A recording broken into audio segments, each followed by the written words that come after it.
okuva Robert Kyagulanyi Ssentamu Bobi Wine ne NUP lwe balangirira nti bagenda kubeera mu bitundu bya Masaka, specifically Masaka City ennaku z'omwezi nga 28.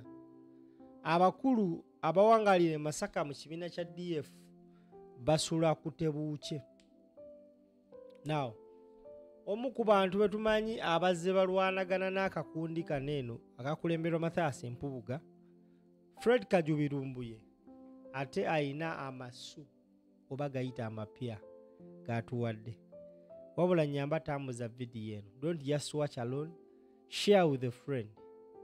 Ekibiina kya National Platform batya Mpubuga yamaze okukola structures mu National Platform kyokola yasabanga structures ekibiina kirina structure biki structure tezimubula.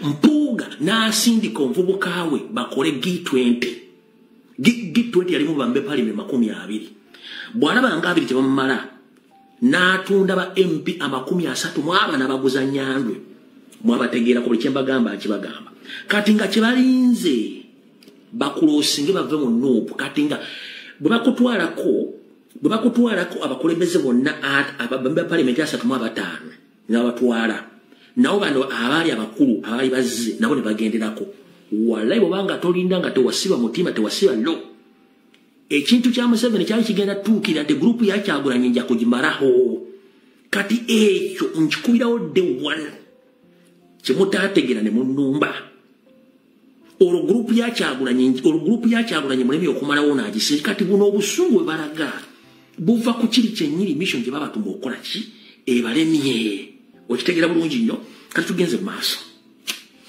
bwetugenda maaso eri omuvubuka eyabuuzizza mukulu Mpuuga ebibuuzo Mpuuga ne yeewala okuddamu ebibuuzo n'addira omukongozi we Abedi Bwannika n'akwata enjogeza muno mwasaakaaliza eddoboozi ng'ente ewakisa n'alyoka atokomoka omugambo omuyitirivu ennyo era ng'alumba ndi wano tegeeza eggwanga Mpuuga n'Abedi Bwannika Kyagulanyi teyeetaaga kalulu kamu kuba mulina akalulu kamu bwe munaakamuwa ate mugenda kulonda ani nga temulina okulonda mukama wammwe so Kyagulanyi teyeetaaga kalulu kamu wadde n'akamu musigaze akalulu kammwe already mwakola dde ekibiina. Why do you focus more on Kyagulanyi? Kubanga yabamma olutalo nakugamba bw'oba oyagala kuzikiza abasiru omusiru muwe ekitiibwa okwewala okuleekaana kw'omusiru oyo.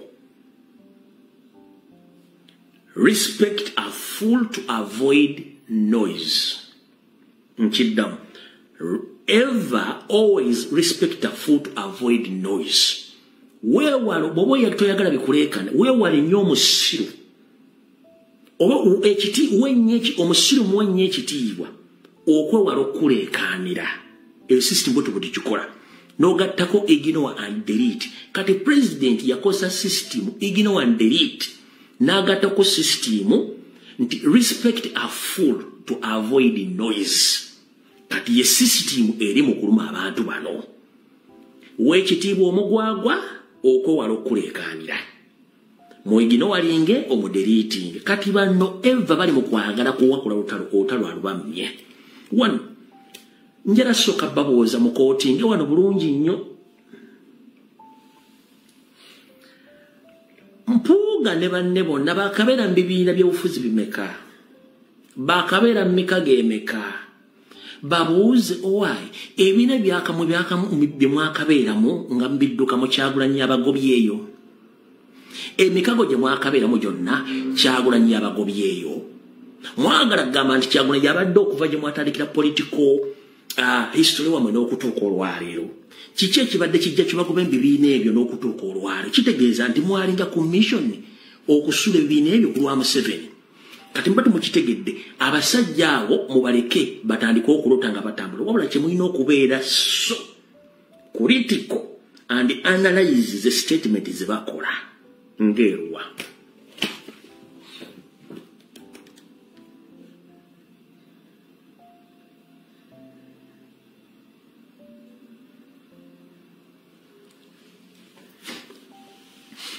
Mpuuga yagambye nti waliwo abaagala okutta abaana be n'engene Kyagulanyi waali wabula mbo teyakola statement yonna katika nkujjukize nga zokuzanya kazanyo akazakatambika nokawulire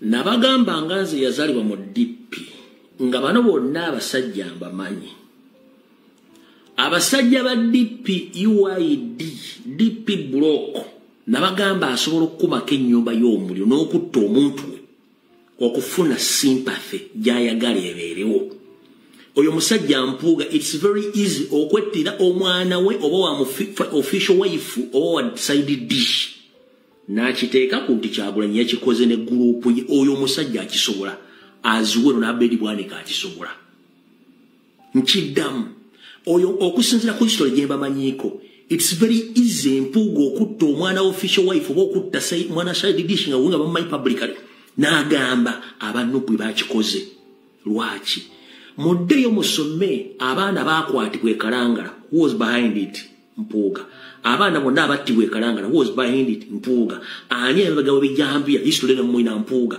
so statement gye yakoze wagiyita premeditated statement kitegeeza nti ono bapulaning okukola ekintu kyonna kubanga ekisinga obbatta Kyagulanyi ajja Masaka never in your entire life to trust any guy ng'ava mu DP era ng'akyakolagana ne DP basajja babi eyo statement yesusomo gy'owulidde kati gende ku statement ey'okubiri gye yakoze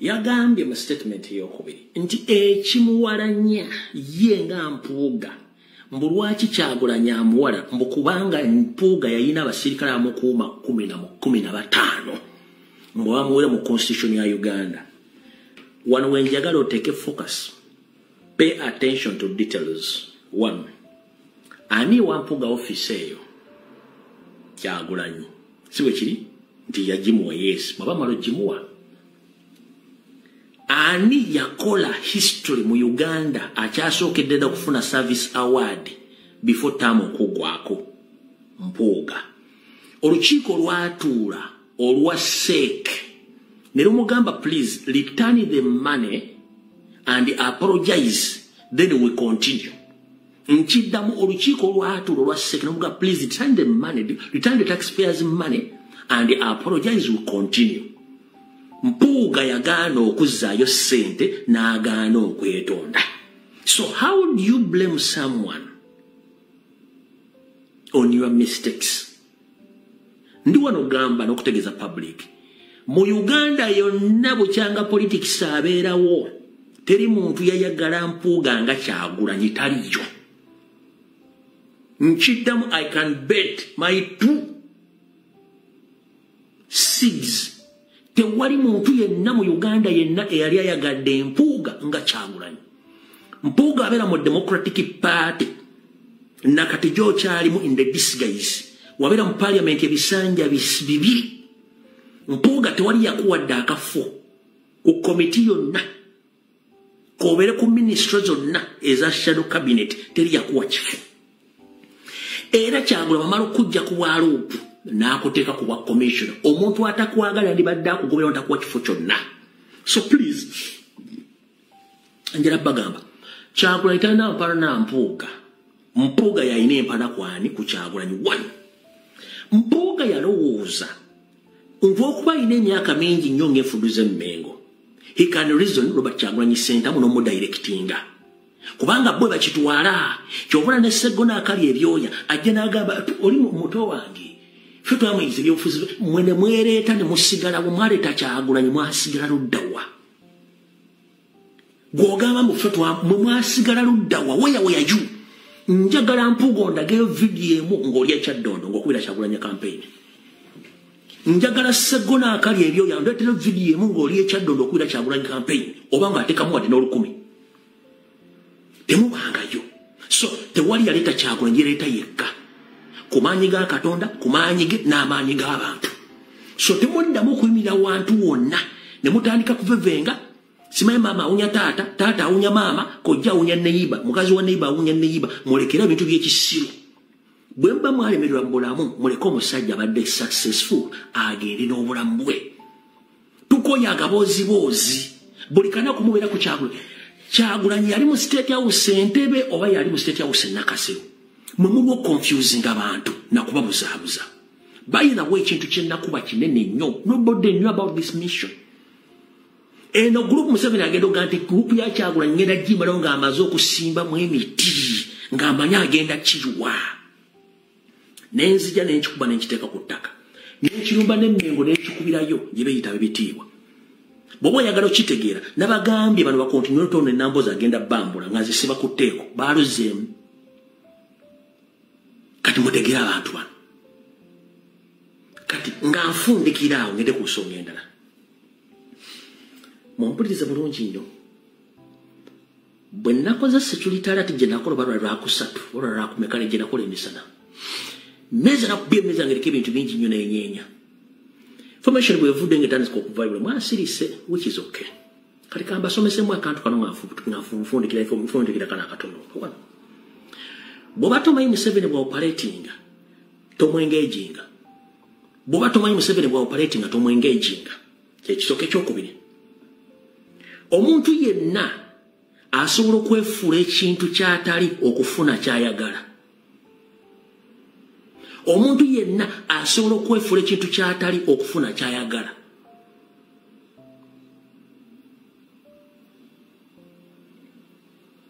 So mugende empola ba comrade. Temanyi Museveni bwa operating. Nziramu bategeeza eyali mu Yesu Kristo luke yali ani.